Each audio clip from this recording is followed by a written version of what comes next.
going on YouTube? So today we're going to be putting a bumper on 2010 Kia Soul. As you can see, the Sorrento's in front of me now, but the Soul will be here in just a second.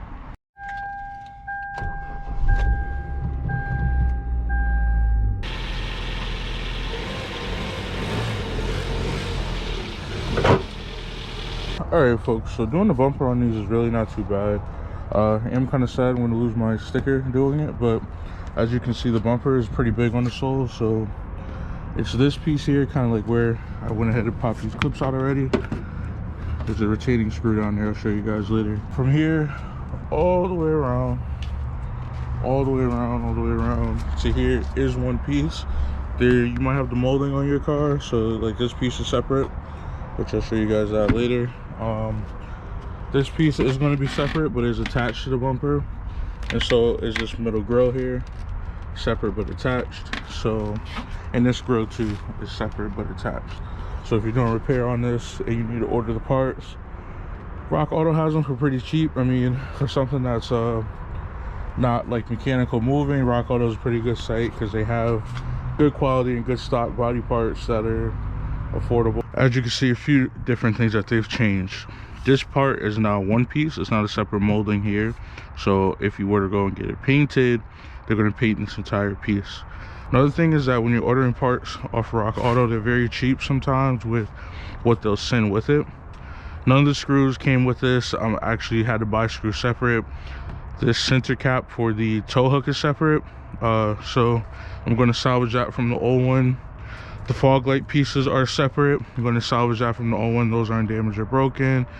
And the grill, of course, and the lower grill is separate, so I'm going to salvage that from the old one as well. Also, you want to look at your vehicle's radiator support, which is the part that the bumper is mounting to. If this is critically damaged, you're going to want to order a new radiator support, which doesn't cost a lot. It's only $146 from what I've tested online, but the shipping is expensive because it is a big piece. This entire metal looking piece was just hard plastic. This piece goes from here to here on both sides, and then all the way down behind the bumper. So that piece could be a little pricey for shipping. The other thing is, you probably want to do this when you're not rushing, because there's a lot of screws that we're going to look at down here. This side is completely destroyed. But yeah, I'll show you guys like all this stuff, how to take it off and how to reorder parts for your cars. Here you can see I got the plastic pry bar piece. You're going to go right in between these like this and pop them out.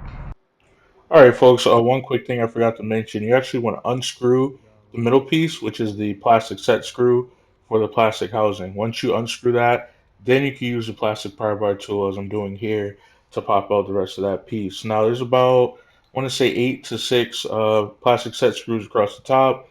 2 of those are metal, and those are going to be 10mm hex bolt, and they're about half an inch deep, so not too deep at all. And from the bottom, they're mostly plastic. Same ones at the top. You can either work from bottom to top, left to right, and then shortly after this in the video, I'll show you what we did to actually remove the bumper from the car. Alright folks, so as you can see, it's pretty straightforward. Once you move all those bolts out, so my dad with the Kobe shot right there, right in the trash, you really just pull the bumper out, as I'm doing here, and it's really loose, really lightweight plastic. As you're pulling it out, you're probably going to have one person on either side, or if you're doing this by yourself, you definitely want to be from the middle, good center of gravity, only because it's awkward. It's not heavy at all. Once you get it out, you'll see that there's really no screws around the bottom. If you do have fog lights, you're going to want to remember to disconnect the 2 harnesses. They're 2 pigtail harnesses, so you just pop them and pull them right out. And then from there, you can start the process of removing the bumper. As you can just see, that's also a 10mm, and that's going to be about 1 inch deep. So it's a little bit deeper than the other one. Take it out with a drill if you like, or you can use a screwdriver.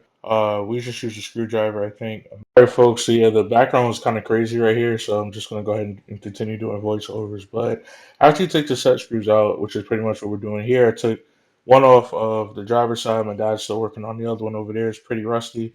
Um, the bumper pretty much is ready to come off the car completely. So the only thing you really have to remember: plastic screws, metal set screws, your 2 fog lights connectors if you have fog lights on your bumper.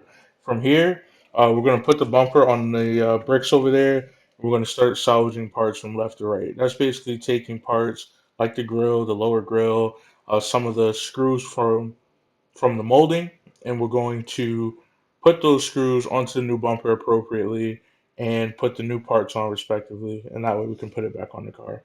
With the help of my father, we got this off. Wasn't really too bad. You could do it by yourself if you had to. As you can see, this side was the broken side, which is the driver's side.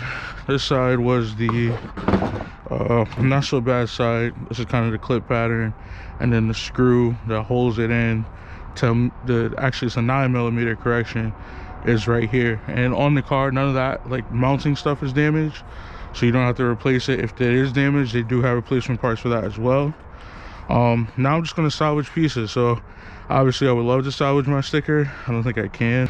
Plus I don't even think I have adhesive to save it.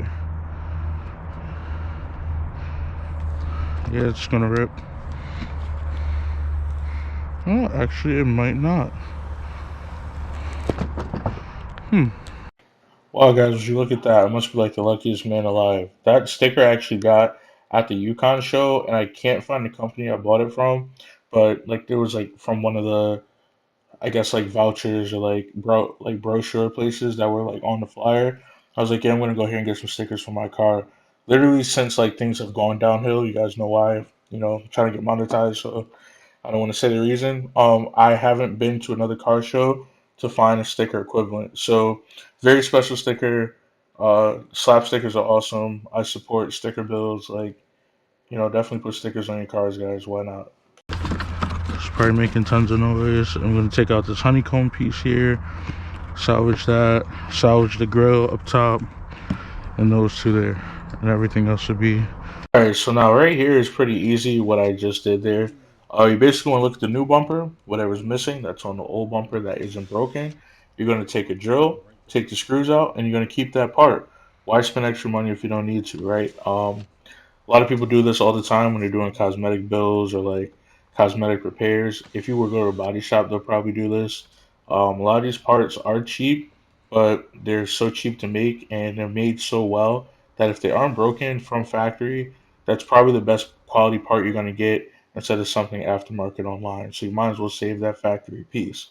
For example, like the grill on this car, none of the other grills I found online have the chrome exterior. So I'm definitely going to save that piece, especially because it's not broken. And yeah, you could just see my dad here in the frames just going through, find the screw that's mounting it in, unscrew it with a drill or a screwdriver, and take it to the new bumper and screw it in. And you'll see more of that now.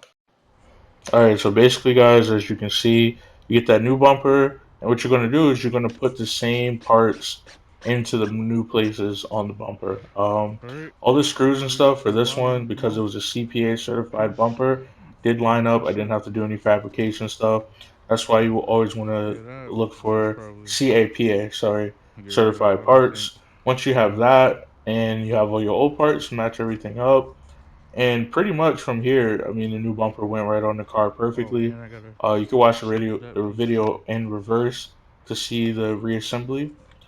And yeah, that's pretty much it. Like I said, I'm just gonna leave it black on the car because I mean, it's not worth me going to a body shop getting it painted for like $1,000. And it's a pretty good bumper. It's very flexible. It's actually made of a better plastic than the one that came on the car, which is very super rare and hard to find. Also, guys, your old bumpers, please recycle your parts responsibly. A lot of car parts do end up in the trash can when they don't have to.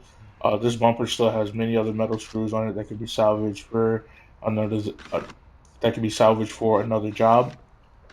So do recycle your parts and do dispose of your automotive waste properly. And said that, thanks for watching my YouTube video. I hope it was informative.